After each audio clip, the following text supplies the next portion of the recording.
திருவண்ணாமலையில் முதலாக கிரிவலம் வந்தது யார் தெரியுமா?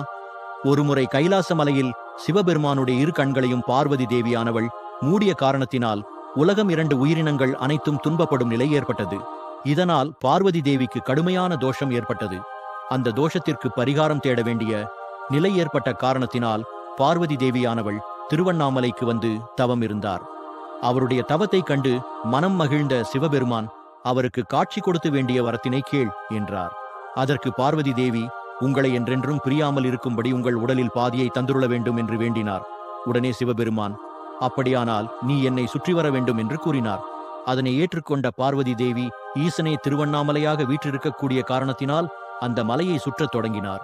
மலையே வலம் வருதல் என்பது சிவபெருமானை வலம் வருவதற்கு சமமாகும் என்பதை உணர்ந்ததால் தன் தலைமீது இருகையையும் கூப்பியபடி வலம் வந்தார் பார்வதி தேவியார். அவருக்கு சிவபெருமான் கிரிவல பாதையில் 2 இடங்கள் காட்சி கொடுத்து தன்னுடைய உடலில் இடவாகத்தை வழங்கி அர்த்தநாரீஸ்வரராக காட்சியளித்தார்.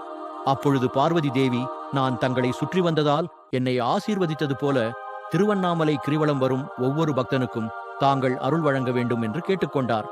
அதற்கு சிவபெருமானும் சம்மதித்தார். இந்த முறைகளால் தான் திருவண்ணாமலையில் கிரிவலம் நடைமுறை வழக்கத்திற்கு வந்ததாக நம் பக்தர்களால் இன்று வரை நம்பப்படுகிறது. பார்வதி தேவியினை தொடர்ந்து இதர கடவுள்களும் தேவர்களும் ரிஷிகளும் சித்தர்களும் மகான்களும் என அனைத்து தரப்பினரும் கிரிவலம் வந்து ஈசனாகிய அண்ணாமலையாரின் அருளை பெற்றனர். இதனைத் தொடர்ந்து சித்தர்களின் வழிகாட்டுதலின் பேரில் சாதாரண மனிதர்களும் இன்றும் திருவண்ணாமலை கிரிவலம் வந்து திருவண்ணாமலையாருடைய அருளை பெற்று செல்கிறார்கள்.